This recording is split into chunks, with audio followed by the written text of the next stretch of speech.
नमस्ते बच्चों। पिछली कक्षा में हम कृतिका पाठ 2 मेरे संग की औरतें पढ़ चुके हैं। आज हम इस पाठ का अभ्यास करेंगे। पाठ में सबसे पहले हम उपसर्ग और प्रत्यय करेंगे, क्योंकि व्याकरण में आपके एक चैप्टर है उपसर्ग और प्रत्यय। तो उपसर्ग और प्रत्यय के हर पाठ में से हम जो भी शब्द हैं वो ढूंढकर करेंगे, ताकि हमारी ज़्यादा से ज़्यादा प्रैक्टिस हो जाए। तो इस पाठ में आए उपसर्ग शब्द देखेंगे। नापसंद, ना उपसर्ग और पसंद मूल शब्द। गैर दुनियादारी, गैर उपसर्ग, दुनियादारी मूल शब्द। खुश नसीबी, खुश उपसर्ग, नसीबी मूल शब्द। दरअसल, दर उपसर्ग और असल मूल शब्द। अभिभूत, अभि उपसर्ग, भूत मूल शब्द। असंगत, ए उपसर्ग और संगत मूल शब्द। इसी तरह से हैं परिकथा, परि उपसर्ग, कथा मूल शब्द। बखूबी, ब उपसर्ग, खूबी मूल शब्द। अनपढ़, अन उपसर्ग, पढ़ शब्द। बेखबर, बे उपसर्ग और खबर शब्द। प्रचारित, प्र उपसर्ग, चारित मूल शब्द। अब पढ़ते हैं हम प्रत्यय शब्द। प्रत्यय आजादी, आजाद जमा ई। ये जमा के बाद जो शब्द आ रहे हैं ये प्रत्यय शब्द हैं, और इधर जो है ये मूल शब्द हैं। ईमानदारी, ईमानदार जमा ई। ममतालु, ममता जमा आलू। पहरेदार, पहरे जमा दार। रोमांचक, रोमांच जमा अक। निष्पक्षता, निष्पक्ष जमा ता। निष्त्व, निज जमा त्व। नारीत्वाद, नारी जमा वात। तो ये हैं आपके प्रत्यय शब्द। अब हम पाठ का अभ्यास करेंगे। प्रश्न 1।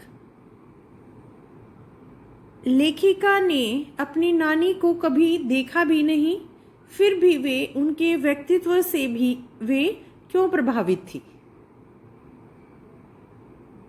उत्तर, लेखिका ने अपनी नानी को देखा तो नहीं था, परंतु उनके विषय में सुना बहुत था। लेखिका को पता चला कि उनकी नानी परंपरावादी है, अनपढ़ और पर्दा प्रथा वाली औरत थी। लेखिका के नाना ने शादी के बाद कैम्ब्रिज विश्वविद्यालय से बैरिस्ट्री की थी। बैरिस्ट्री का अर्थ है वकालत की थी। वे विदेशी शान शौकत से जिंदगी बिताने लगे, पर नानी पर उसका कोई असर नहीं पड़ा। नानी ने अपनी पुत्री अर्थात लेखिका की मां की शादी का जिम्मा अपने पति के मित्र स्वतंत्रता सेनानी प्यारेलाल शर्मा जी को सौंप दिया। वह अपनी बेटी की शादी किसी साहब से न करवाकर आज़ादी के सिपाही से करवाना चाहती थी। उनके मन में आज़ादी की भावना कूट कूट कर भरी थी। कई बार हम किसी व्यक्ति के बारे में जो हमने देखा नहीं है, उसके बारे में हम इतना कुछ सुन लेते हैं कि हम उनसे बहुत प्रभावित होते हैं। तो इसी तरह से लेखिका ने अपनी नानी की बातों से जो प्रभावित थी, वो क्योंकि लेखिका की माँ जो है वो नानी के बारे में उन्हें बताती रहती थी, और वह सुन सुनकर उन बातों से बहुत प्रभावित होती थी। प्रश्न 2। लेखिका की नानी की आज़ादी के आंदोलन में किस प्रकार की भागीदारी रही? उत्तर, लेखिका मृदुला गर्ग की नानी की आज़ादी के आंदोलन में प्रत्यक्ष रूप से भागीदारी नहीं थी। उन्होंने किसी भी स्वतंत्रता आंदोलन में सक्रिय भागीदारी नहीं दिखाई, अर्थात हिस्सा नहीं लिया। वह ये नहीं था कि उस आंदोलन में वो लड़ाइयाँ लड़ रही हैं अपने देश के लिए, ऐसा कुछ नहीं था उसमें, लेकिन उन्हें दिल से आज़ादी की चाह थी। जब उन्हें लगा कि उनके जीवन का अंतिम समय आ गया है तो उन्होंने अपने पति से उनके मित्र स्वतंत्रता सेनानी प्यारेलाल जी को बुलाने का आग्रह किया। उन्होंने अपने पति से कभी खुलकर बात नहीं की थी, लेकिन प्यारेलाल जी से बेटी की शादी के लिए आज़ादी का सच्चा सिपाही तलाश करने का वचन लिया। वे नहीं चाहती थी कि उनकी बेटी की शादी अंग्रेज़ों की नौकरी करने वाले भारतीय से हो। इससे पता चलता है कि उनकी रग रग में आज़ादी का जुनून बसा हुआ था। तो उसे आज़ादी के सिपाही से ये था कि वह अपनी बेटी की शादी आज़ादी के सिपाही से करे, और इसी से पता चलता है कि उनके अंदर आज़ादी के बारे में जो बातें हैं वो कूट कूट कर भरी हुई थी। प्रश्न 3, लेखिका की माँ परंपरा का निर्वाह न करते हुए भी सबके दिलों पर राज करती थी। इस कथन के आलोक में लेखिका की माँ के व्यक्तित्व की विशेषताएं लिखिए। लेखिका की माँ परंपरावाद के खिलाफ थी। वे उस सबके हृदय पर राज करती थी। वे सुंदर व्यक्तित्व की धनी थी। वे ईमानदार, निष्पक्ष तथा सच का समर्थन करने वाली महिला थी। वे सबको अच्छी सलाह देती थी।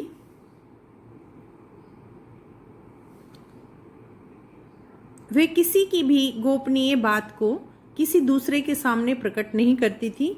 वे जो भी सलाह देती उसे पत्थर की लकीर की तरह निभाई जाती। सभी उनसे अपनी समस्याओं का जिक्र कर सलाह लेते थे। किसी की बात किसी को नहीं बताना, गुप्त रखना, वो एक अच्छी आदत है। सभी को अपनानी चाहिए ये आदत, क्योंकि वह व्यक्ति बहुत प्रशंसनीय होता है, प्रशंसा के योग्य होता है वह व्यक्ति जो इन चीज़ों को अपने जीवन में धारण करता है। और वह हमेशा दूसरों को अच्छी सलाह देती थी। इसलिए लोग अपनी समस्याओं को उनके सामने बताकर सलाह लेने की उम्मीद रखते थे। प्रश्न 6, लेखिका की दादी के घर के माहौल का शब्द चित्र अंकित कीजिए। लेखिका की दादी के घर का माहौल बहुत अच्छा था। वहाँ बहू के साथ अच्छा व्यवहार किया जाता था। सभी सदस्यों में विनम्रता और अपनेपन का भाव था, पर दादी भी साथ रहती। घर में स्वतंत्रता का वातावरण था। घर में किसी की भी चिट्ठी आने पर यह नहीं पूछा जाता था कि उसमें क्या लिखा है। हर सदस्य को अपना निजत्व बनाए रखने की छूट थी। यानी कि सबको अपने लिए कुछ करने का अधिकार था। ये नहीं कि कोई दूसरे के मामले में ताक झाक नहीं रखता था। प्रश्न 4, आप अपनी कल्पना से लिखिए कि परदादी ने पतोहू के लिए पहले बच्चे के रूप में लड़की पैदा होने की मन्नत क्यों मांगी। उत्तर, परदादी परंपरा के विपरीत विचारों वाली महिला थी। पितृसत्तात्मक समाज में सभी लोग पहली संतान के रूप में पुत्र प्राप्ति की कामना करते हैं, पर दादी लीक से हटकर चलती थी। पाठ में बताया गया था कि वह लीक से हटकर चलती थी, कि सभी लड़के की कामना करते हैं तो वह लड़की की कामना कर रही हैं। तो इससे प्रतीत हो रहा है कि वह हमेशा लीक से हटकर चलती थी, इसलिए उन्होंने लड़की पैदा होने की मन्नत मांगी होगी। उनमें लड़की जाति के प्रति अत्यधिक स्नेह का भाव होगा। प्रश्न 5, डराने धमकाने, उपदेश देने या दबाव डालने की जगह सहजता से किसी को भी सही राह पर लाया जा सकता है। पाठ के आधार पर तर्क सहित उत्तर दीजिए। अगर आपने पाठ को ध्यान से सुना होगा और पढ़ा होगा तो आपके दिमाग में ये आंसर पहले से ही आ जाएगा। उत्तर, एक रात लेखिका की परदादी के घर में चोर घुसा। चोर उस कमरे में घुसा जहां उनकी दादी सोई हुई थी। उन्हें प्यास लगी तो उन्होंने चोर को ही पानी लाने के लिए कह दिया। उसके बताने पर भी वह चोर है, दादी ने कुछ नहीं कहा। उसके साथ सहज व्यवहार किया, न डराया न धमकाया। आधा पानी खुद पिया और आधा उसे पिलाकर अपना बेटा बना लिया। इसके बाद उन्होंने चोर पर ही फैसला छोड़ दिया कि वह चोरी करना चाहेगा या खेती। उसने खेती करने का फैसला किया। इस घटना से पता चलता है कि डराने, धमकाने, उपदेश देने या दबाव डालने की जगह सहजता से किसी को भी सही राह पर लाया जा सकता है। प्रश्न 6, शिक्षा बच्चों का जन्म सिद्ध अधिकार है। इस दिशा में लेखिका के प्रयासों का उल्लेख कीजिए। उत्तर, शिक्षा बच्चों का जन्म सिद्ध अधिकार है। लेखिका चाहती थी कि सभी बच्चे शिक्षा प्राप्त करें। कर्नाटक के छोटे कस्बे बागलकोट में कोई ढंग का स्कूल नहीं था।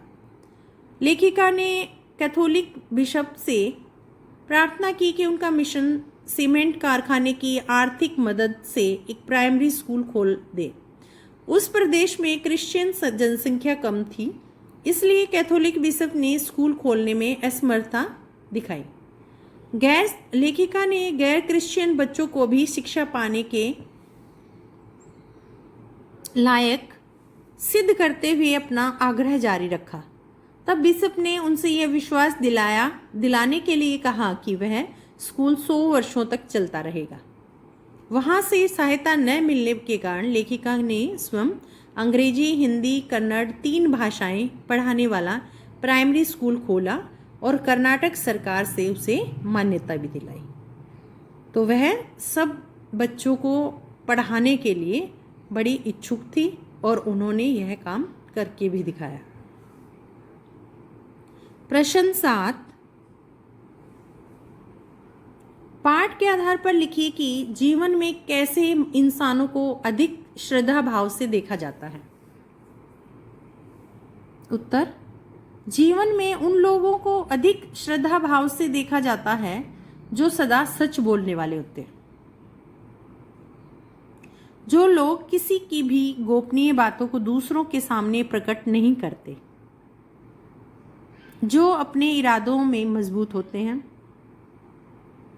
सबके साथ अच्छा व्यवहार करें तथा जिसमें हीन भावना न हो। लेखिका की मां में ये सब विशेषताएं थी, इसलिए बीमार रहने के बावजूद उन्हें श्रद्धा भाव से देखा जाता था। तो सभी को ये चीज़ें अच्छी बातें हैं, हमें धारण करनी चाहिए। तो हमेशा सच बोलना चाहिए और हमें कोई भी गुप्त बात बताता है तो हमें वह बात अपने तक ही सीमित रखनी चाहिए, दूसरों को नहीं बताना चाहिए और सबके साथ अच्छा व्यवहार करना चाहिए। अच्छी विशेषताएं मनुष्य के मनोबल को बढ़ाती हैं। ये हमें हमेशा पॉजिटिव एनर्जी देती हैं। तो इन चीज़ों को ये नहीं कि हम सिर्फ पढ़कर ही छोड़ दें, इन सभी अच्छी चीज़ों को हमें मन से धारण करना चाहिए। तो ये नहीं कि हमने ये पाठ पढ़ा, इसमें ये चीज़ें बताई हैं तो ये एक एग्ज़ाम के लिए हमारे लिए बस ये हमें आंसर लिखना है। नहीं, ये चीज़ें हमें अपने जीवन में धारण करनी है।